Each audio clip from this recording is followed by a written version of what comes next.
La question de savoir si la conscience survit à la mort est une question difficile à répondre pour les scientifiques et philosophes. Certains pensent que la conscience est une production du cerveau, mais d'autres, tels que les bouddhistes, croient en la réincarnation et que la conscience persiste au-delà de l'enveloppe corporelle.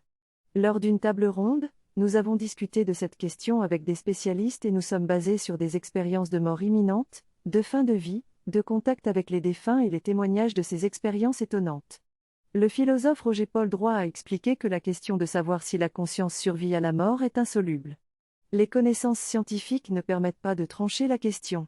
Cependant, il a ajouté que, grâce à une meilleure connaissance, les croyances peuvent évoluer.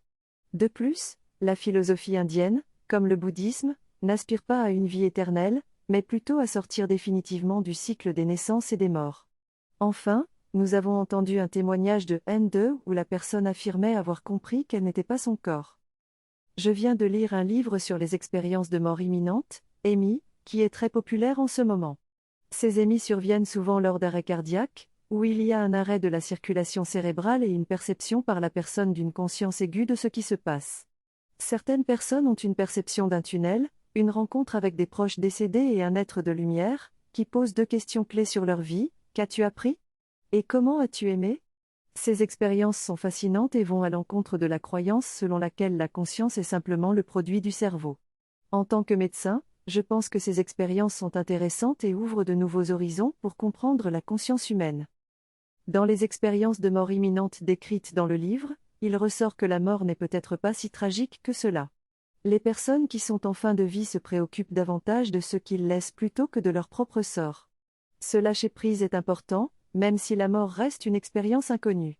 Dans la revue de vie qu'ils ont expérimentée, il n'y a pas de jugement extérieur, mais une prise de conscience de l'impact de nos actes et de nos paroles sur les autres.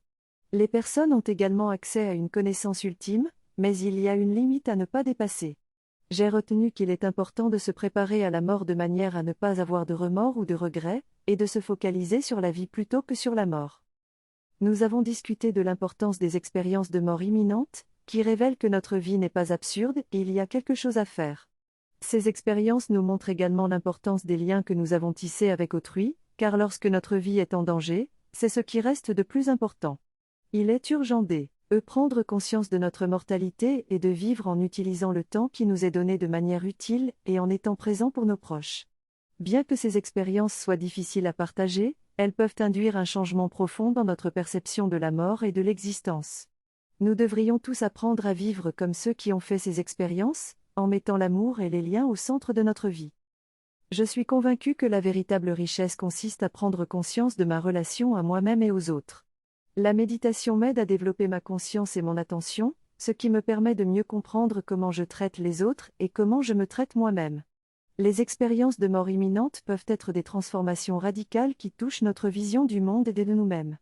Il y a des expériences négatives qui peuvent laisser des séquelles importantes, c'est pourquoi il est important que les professionnels de la santé soient formés à accompagner ces expériences. La différence entre une expérience de mort imminente et un rêve est que l'expérience de mort imminente peut être validée dans la réalité, tandis que le rêve reste une production de notre cerveau. Dans ces expériences de mort imminente, il n'y a pas de cerveau fonctionnel, mais des arrêts de l'activité cérébrale qui ne permettent pas la production de pensées, de réflexions, de souvenirs, de ressentis ou d'émotions. Ainsi, on ne peut pas comparer cela aux hallucinations ou au sommeil profond. La mort est un mystère et il faut accepter l'ignorance. Il y a peu de témoignages d'expériences de mort imminente négatives, mais il est important d'être formé pour accueillir toutes ces expériences et aider à leur intégration. Les chiffres ne reflètent pas la réalité, car il y a peu de personnes qui témoignent l'expérience négative. Il est important d'explorer cela davantage.